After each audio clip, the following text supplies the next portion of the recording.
Guys,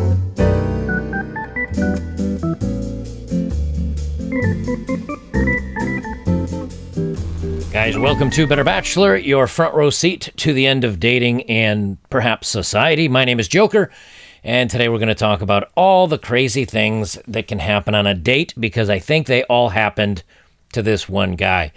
Now, it didn't involve jail time for him, luckily, but he had an absolute nightmare of a date.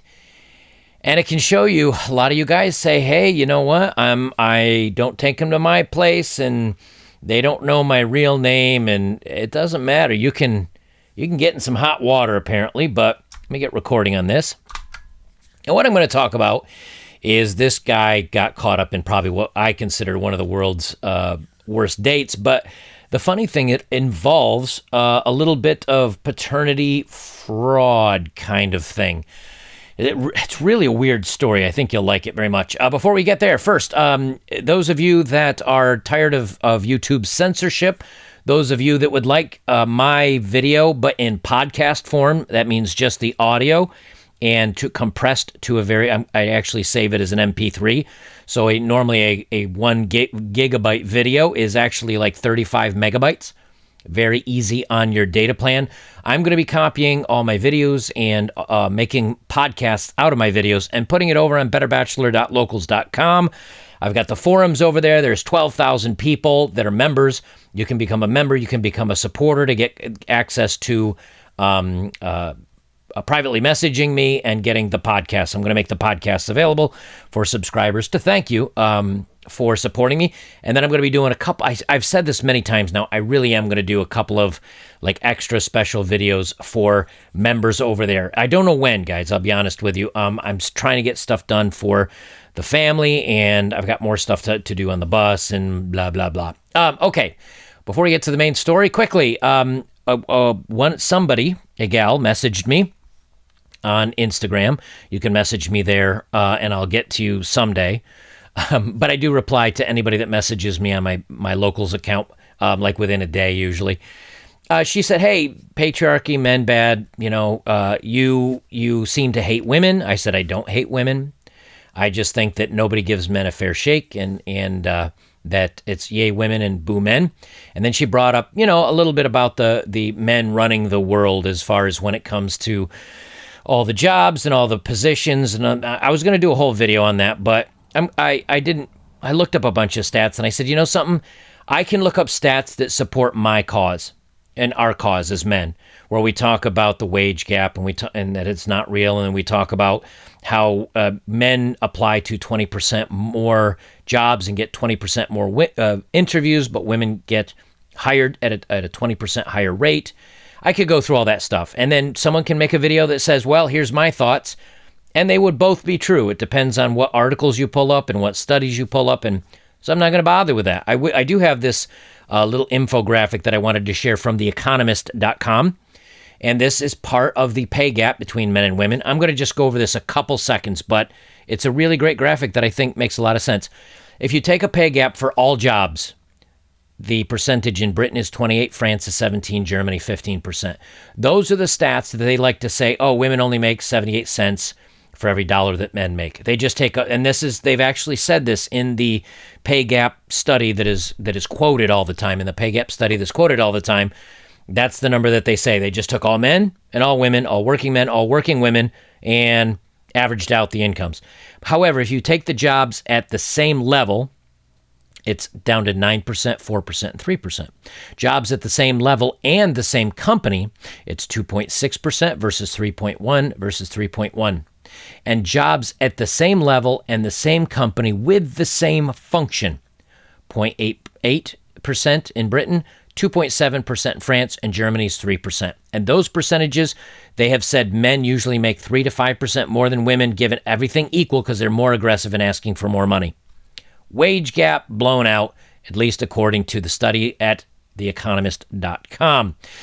People are now spelling obesity as OB***, SITY, so as to not be triggering.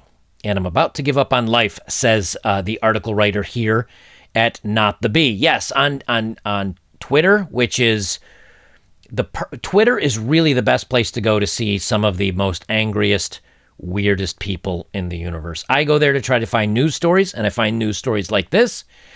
And they say here, it's, hi there, Talkspace. Can you please explain why, when signing up, you list eating disorders and obesity as an issue one might get help with, and you notice they use an asterisk. And then going down through, the left culture is now saying, hey, let's not use the full word because it's shaming. And here's the last one.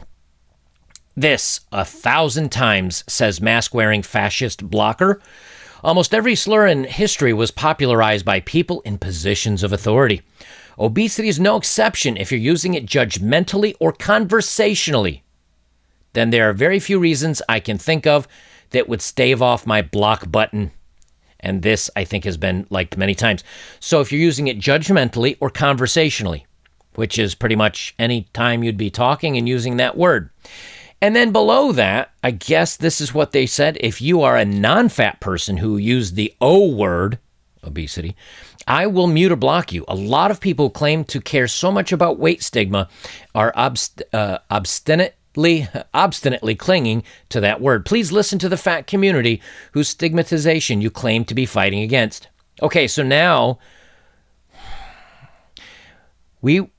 society was given the word obese because it sounded better than fat. They didn't like the word fat. So we said, okay, if we're going to talk about overweight people, we'll talk about people that are obese. But now they don't want us to use that word because it's a bad word. So please listen to the fat community. You can call it overweight, you can call it obese, you can call it fat, you can call it chubby, you can call it portly, you can call it baby W, big beautiful woman, you can call it curvy, all you want, ladies. If you're overweight, you're overweight. And the same thing goes for guys. If we're overweight, you might say he's a portly gentleman, he's a teddy bear, he's a big guy. Okay. Same thing though. If you're talking about somebody that's overweight, they're overweight. And that's not a bad thing. Listen, if you're overweight, I'm not shaming on you. I'm not harshing on you. I'm not saying you do you. And if you're okay with it and you're not too worried about any of the health implications that are out there, I don't care. But the point is you can't force people. You can't keep doing magic words and saying, this is what we'd like you to use. Never mind. Please use this one. Never mind. We'll play that game as long as you want, but you're still going to be overweight. That's all there is to it. So I guess we're calling them the fat community now again. I don't know. By 2030, this is from CNN Business, by 2030, 45% of working women aged 25 to 44 in the United States will be single, the largest share in history. What I find interesting about this is why only, now if you were to take men and you polled men, 25 to 65-year-old men will be working. Why? Because men don't get to retire until they're 65 or unless they're injured and maybe get a disability or something like that. Why would only the ages of 25 to 44 in the 45% of working women aged 25 to 44, why would they all be single in the largest share in history? What happens around 44, 43, 42, 41? Well, they say, I've had my fun. It is time to settle down. No more casual fun, no more bedroom fun, time to be serious. You need to be serious, man, and wife me up. And why? Because they don't want to work those last 20 years and they realize that it's getting much tougher to find a guy. That's my guess. But that's usually right around the time that women say, hey, it's almost too late for kids, even though it's like really late for kids, and I need to husband up. So I guess that's why. But they're talking half of women, 25 to 44, will be single. That also means that there's a lot of women that are also depressed and sad and not really happy working. A lot more women, I think, if they just let go and said, you know something, I'd like to go back to the old-fashioned way of dating. And I got a dating profile that talks about that a little bit. And the last story before I get to the main article, this is what I talk about when I talk about it's crazy in dating out there. This is an anonymous poster asked to the group Politics and Government under Law and Ethics in Yahoo Answers. And this was a decade ago, but somebody did recently dig this up, and I wanted to share it. It's a decade ago, but it's not like things have gotten less crazy since then. This poster says, can you make, and this is a question for the Yahoo community, can you make a male babysitter pay child support? I'm a single mom going to college with my sister. We currently rent an apartment together. A couple weeks ago, I asked a neighbor, a trustworthy guy, if he could watch the kids for 2 hours while I went to class with my sister wasn't home, and he agreed. If he babysits and doesn't accept pay, can I sue him for child support because he took on a fatherly role? I'm sure I can convince a court that he accepted a fatherly role. The guy was nice enough to babysit for this gal. He didn't need any money and didn't accept any money and didn't ask for any money. And now she wants him to pay child support to thank him for babysitting her and not taking any pay. Ladies, you keep this up. You keep this up. And this is the cray-cray. This is the crazy why we say we're out. Like, we don't even want to talk to you. We don't want to babysit for you. We don't want to help you. We don't. And I'm not saying all women. Look, there's some great women out there. I have great conversations with some that have emailed me, some that are on my locals page that message me. I have some really interesting conversations, and most of them are from women saying, I like being feminine. I want to be just a house mom, and how can I meet a guy that is masculine and not part of this craziness and not a bad guy that's just going to sleep with me and leave me and not a weak man? There are women that really do want these strong men. It's just getting fewer and fewer and fewer. And there's more crazy girls like this that scare all the men off. Okay, main topic. This is from the Daily Mail by Jenny Johnston. And this is just like 1 day old. So this is a current one. It says, a Tinder one-night stand that turned into a nightmare. My date pretended to be pregnant, wore a fake baby bump, and lied about making me a deadbeat dad before faking losing the baby. All from one date on Tinder. I'll just read the story and then we'll kind of get into it. He says, of course, it is every young man's worst nightmare. One night stand with a girl he barely knows, followed by weeks later with a text message saying, I'm pregnant. So it was for a landscape gardener, Jamie Aitken, who was pretty horrified to learn he was going to be a father after spending just one drunken night with a woman he had met on a dating app. As he says, he wouldn't be the first young man to make such a life-changing mistake. He wouldn't be the first to run for the hills either, but he insists he did not. So first of all, kudos on him for saying, you know what, I'm not going to run. Like, it happened. I had too much to drink. This happened. But hey, if I'm going to be a dad, I'm going to stand up and do the right thing. Now, this is his words, but as we read through, you can kind of justify if you feel he's being honest or not. He said instead he wanted to do the right thing by Jacqueline, or Jacqueline, I'm not sure. We're going to go with Jacqueline McGowan, even if it meant months of sleepless nights trying to work out what the right thing was. I wasn't ready to be a dad, and I wouldn't have chosen those circumstances, says Jamie, now 30. This is Jamie right there. He looks like a very serious and seriously unhappy bloke. He says, my mom is similar. When I told her about the baby, she said, well, I'm not ready to be a grandmother either, but we have to make the best of the situation and think of the baby. Great on the family. And if that's what the mom said, then it sounds like he's being genuine. Noah, the child would be called. Not Jamie's choice.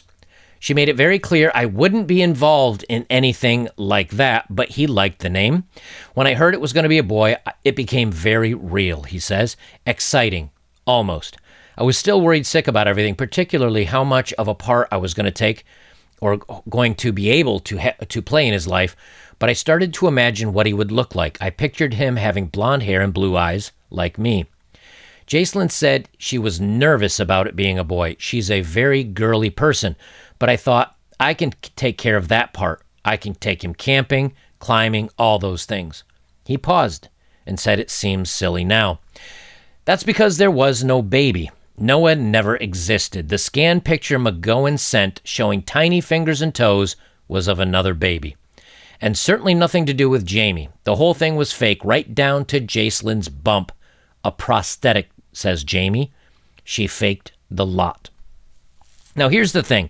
This is mental torture for a man. First of all, especially if you're not ready for becoming a dad, that part is excruciating. I can't tell you how much sleep a guy could worry about. And when you're younger, a lot of times if a little accident happens, if you weren't careful, if you lost some protection, it slipped off, it broke, you can be like, okay, there's a lot of STIs, infections, that you can get that are very difficult to get rid of. Some of them, like the herp, the little simplex 2 and 3, 1, 2, herpes simplex 2, that is forever, right? It's the gift that keeps on giving.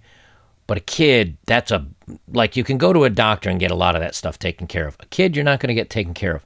What if you want the kid? Like if this really happened to him, what if he said, you know what, I want this kid? He doesn't have any say in it. What if he says, I don't want this kid? He doesn't have any say in it. He's going to be responsible if she determines he's going to be responsible, and he gets nothing to do with it. If she determines he gets nothing to do with it, and she will not have it if she determines that she's not going to have it. 100% of it is not the man's choice until it comes time to writing that child support check. Then it's his choice, because it's either he has to choose that or go to jail. But here, this guy's saying, Jamie's saying, you know what? Okay, I lost a lot of sleep about it, but it's going to be a boy. I'm kind of getting exciting. Now he's starting to think I can take him camping, climbing. Like he seems like he's actually getting into it. Completely fake. And she had the baby bump. We'll talk about that in a second. So Jamie, now 30, had fallen victim to an extraordinary and cruel deception, one which drew the whole family and had chilling echoes of last year's BBC hit drama, The Secret She Keeps, and ended with a police investigation and criminal charges. So I guess there was a hit drama that had a very similar thing happen. Last week at Perth Sheriff Station, Jacelyn McGowan, 36, pleaded guilty to a course of conduct which caused fear and harm. The court heard how she subjected Jamie and his family to a sustained campaign. She demanded money to buy a cot and told Jamie's family lies about how he'd treated her. She was full of stories of how I didn't want to have anything to do with this baby, how I wasn't being supportive, and wouldn't even go to the antenatal appointments with her, Jamie says. It was all lies. She was sending me abusive messages, refusing to have anything to do with me, but telling my family I was trying to get out of my responsibilities. She tried to pit my own family against me, and my brother was in despair too, also trying to do the decent thing. All right. So not only do you have this, and they talk about the incident that supposedly got her in the motherly way, and we'll talk about that in a second. But here now, just on one date, she's getting his mother involved, his brother involved. She's starting to try to get his family to disown and distrust and to hate him. Why? What? She doesn't even know this guy. And she is literally tearing his life apart. And so many times people say, oh, things like that don't really happen. He must have done something. There's a police report on her. There's nothing on him. It was one date. And again, naysayers can say he must have done something. Look, she's literally trying to rip this guy's life completely apart and even getting his family involved. That is not a mentally well-adjusted person.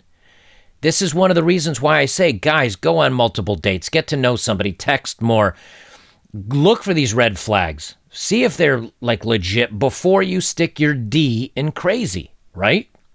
Because otherwise you can start going down these rabbit holes. And you got some of you guys like, I don't give my fake name and I don't do.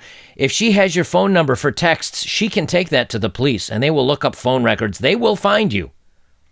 And it sounds like this crazy could have even done something like that to find him if she really wanted to. So I'm just saying, like, you're going to have to go through a whole bunch of steps to be Mr. Mysterious just for a little piece of pie. Is that really worth it to you? That's something you got to think about. They continue on. He told her he promised to do the let me go back one sentence so you know where we were. She tried to pit my own family against me, and my brother was in despair too, also trying to do the decent thing. He told her he promised to be the best uncle he could be. She drew my parents in with her lies. She just concocted this whole world. So now his brother's getting in on it like, hey, I'll be a cool uncle. He adds it went on for months, and I didn't have a decent night's sleep throughout because I was so worried and confused about everything. How could one human being do that to another? I don't even know why she targeted me. McGowan's audacious scam was not uncovered until February 2020, weeks before the baby was supposedly due. This went on for 9 months. She put this guy through this stuff. A year of his life just blown, stressing, worrying, being like scared, being harassed, the family, everything. Jamie's father, a retired police officer, suspected a criminal offense may have been committed and insisted the authorities be alerted after a puzzled friend of McGowan's family told Jamie she knew Jacelyn wasn't even pregnant. So it took a friend of this girl outing it to Jamie, the guy, that, dude, she's not pregnant.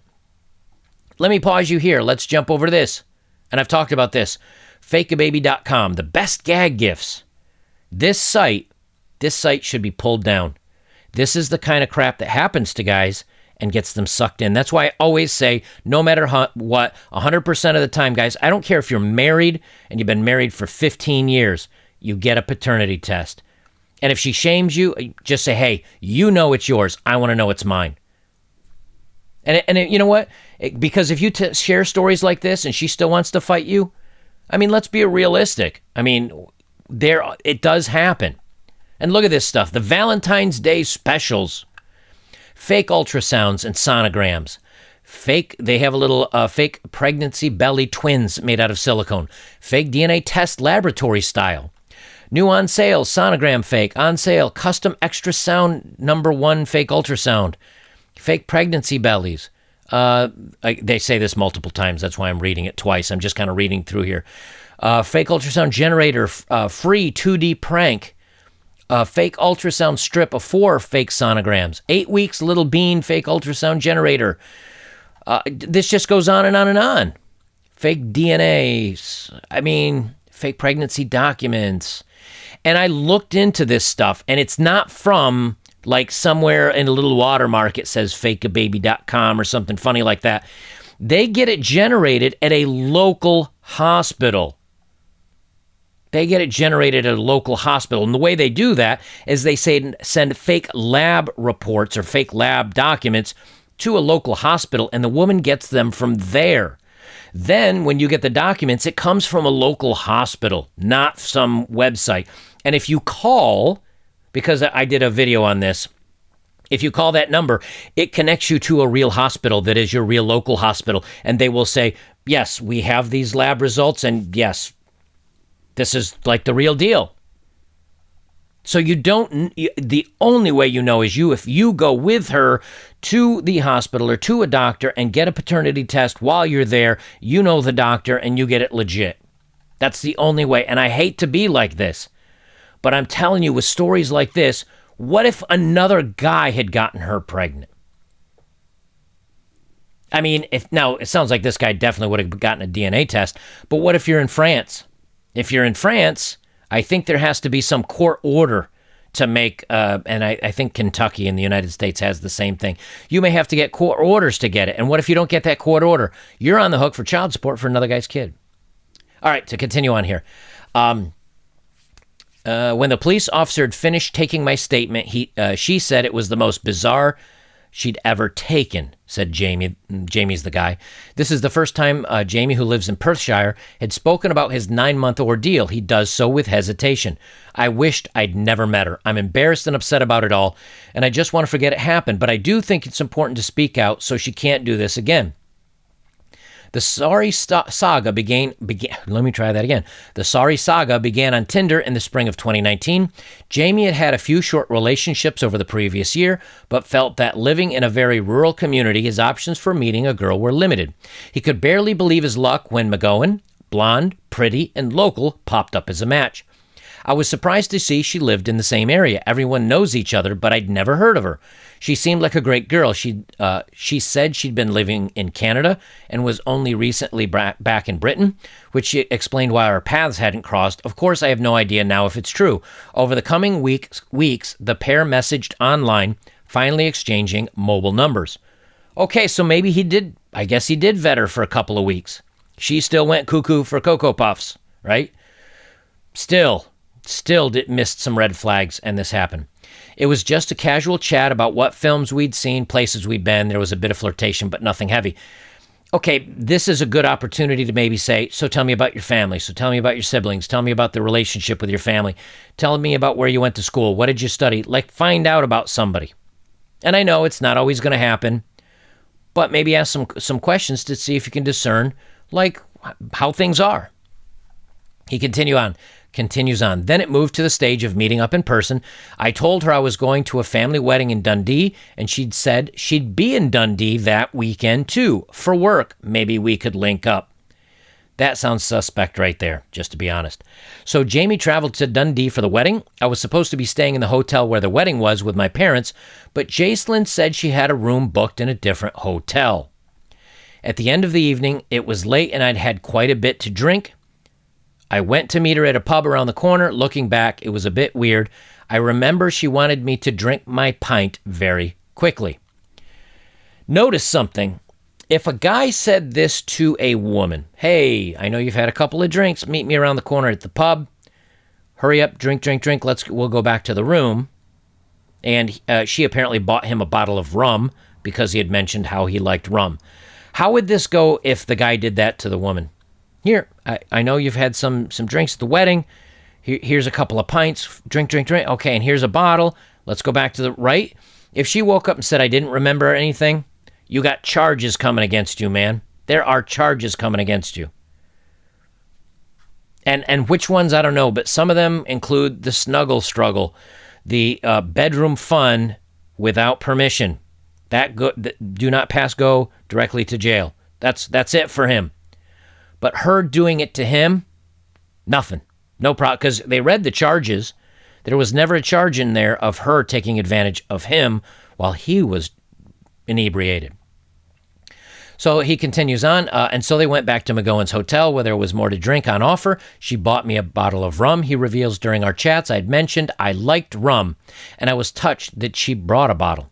We started drinking that. I don't remember a thing after the rum, but obviously we had bedroom fun. I woke up the next morning naked in the bed. That doesn't necessarily mean something happened, my friend. You could have been completely blitzed, and she just took your clothes off. You might have not even been able to perform. You might not have been able to get up for the task, and so maybe it didn't even happen. But because the preggers thing afterwards, you assumed that it did. There's nothing in here that says that you did. Now, again, if you wake up and there's certain evidence, I guess you could say, well, the sheets or this or that, whatever. Yeah, I guess you could say so. They don't mention that in here, but just because you were undressed and you were pitch blackout, doesn't mean that something happened. He says there's no suggestion that anything more than consensual bedroom fun had gone on. In the morning, I felt awful. I was hungover and I felt weird about the whole thing because I couldn't remember the night before. We just hung out in the room for a few hours. Then I went back and met my parents. Listen to his first sentence. I don't know if this is him saying it or if this is the article, the Daily Mail writing it. There's no suggestion that anything more than consensual bedroom fun happened. I disagree. I say there's a lot of suggestion and a lot of proof that it wasn't consensual. He didn't consent to this. Just because a man can arise to the occasion does not mean he consents, especially when you're blitzed, that you're out of it. But again, this isn't brought up by the law. It's not brought up by the court system. It just is what it is. He performed, so he must have been okay with it. It's not okay. That is a really bad assumption. They continue on. So his parents were curious about where he'd been. Of course, they said, what happened to you last night? So I had to tell him, it's not the sort of thing you share with your parents. But I said I'd spent the night with a girl that I'd met online, and they wished I hadn't. Parents know best sometimes. For the next few weeks, Jamie continued to share text messages with McGowan. She wanted to meet up again, he says. He was less keen. There was a bit of regret that we'd slept together, he admits. I think we should have gotten to know each other first. I turned her down. So again, maybe nothing did happen, but he's feeling pretty bad about it. Here's the thing. She wanted to meet up again. He turned her down.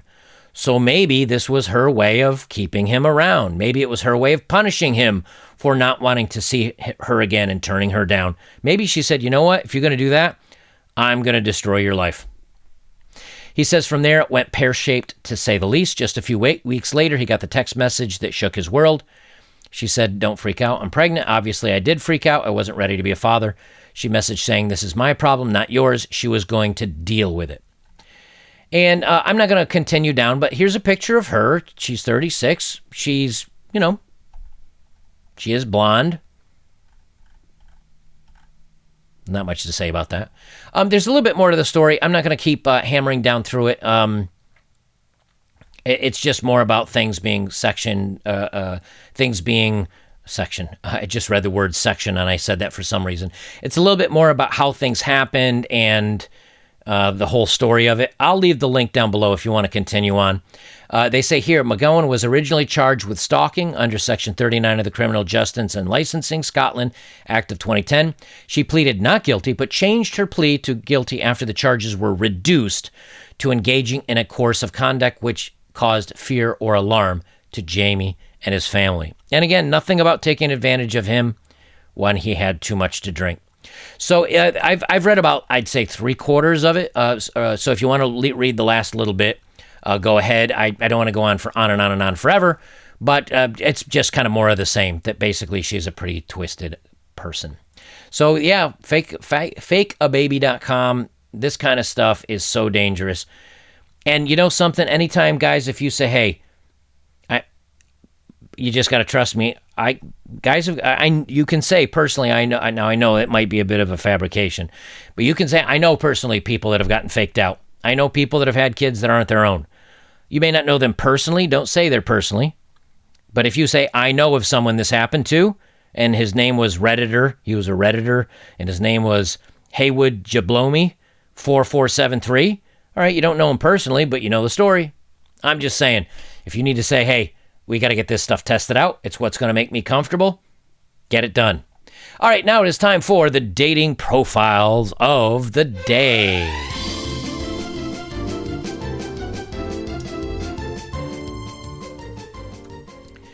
All right, this first one is she's a gal that has basically 50% of the photo is her chest, and the other 50% is her face, and she's got a remote control in the picture to show you she's a gaming girl. She says, add me on Twitch, and then she gave her Twitch tag. Xbox is better than PlayStation. I am 34. She says, crap don't matter till BLM, don't agree, swipe left. I really just want a homie I can smoke with. I always have my son. I'm a mom first. Well, I'm guessing if you're always down to smoke some with a homie, maybe you're not the best mom first. Just saying. I'm just here to be entertained. Entertain me, you fools. You men, you slaves, entertain me. I'm 4'11" and about 190 pounds of straight sarcasm. So maybe it's just me, but I'd say... Was she a great big fat person? She's a little bit on the curvier side at 4'11" and 190 pounds. She says, so if you don't like an angry, short, big girls, keep it pushing. Oh, you sound like so much fun. Straight sarcasm, and if you don't like angry, short, big girls, keep it pushing. A guy who will take me to the gym and help motivate me is goals. All right. So you are straight sarcasm. You are an angry, short, big girl, your own words, but you want a man to motivate you to go to the gym. I can see how this would go already. Hey, baby, you want to go to the gym with me? Why? What are you trying to say? Are you trying to say I'm heavy? Are you trying to say I'm fat? You don't aren't wet? What are you trying to... you know the argument's coming at that.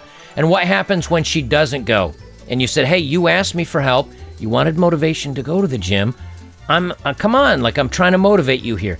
You just don't understand. You can see the fight coming already.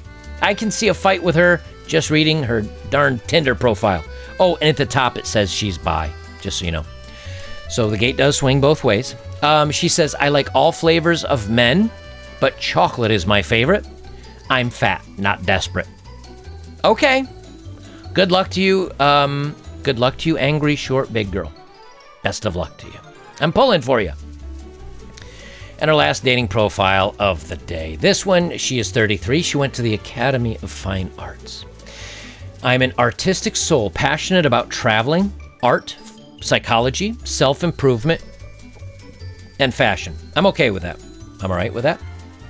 I am looking for a charismatic and caring gentleman, a man with traditional values in regards to relationships and gender roles.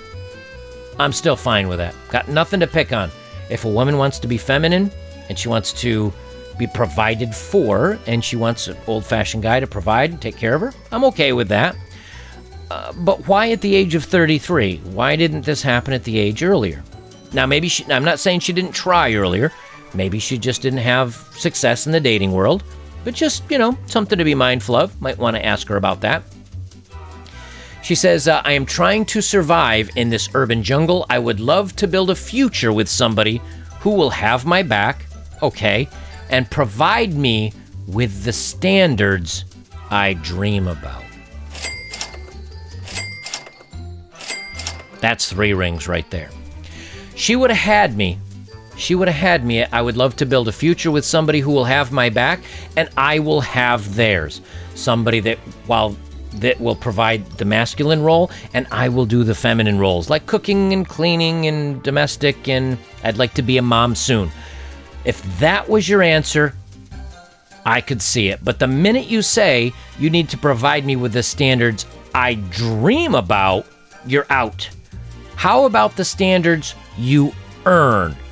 How about the standards you earn? If you earn your place as a woman and you want the guy to hold up his end of the bargain and provide for you, if you're an amazing woman, you deserve an amazing man. If you're a so-so woman, maybe you deserve a so-so man.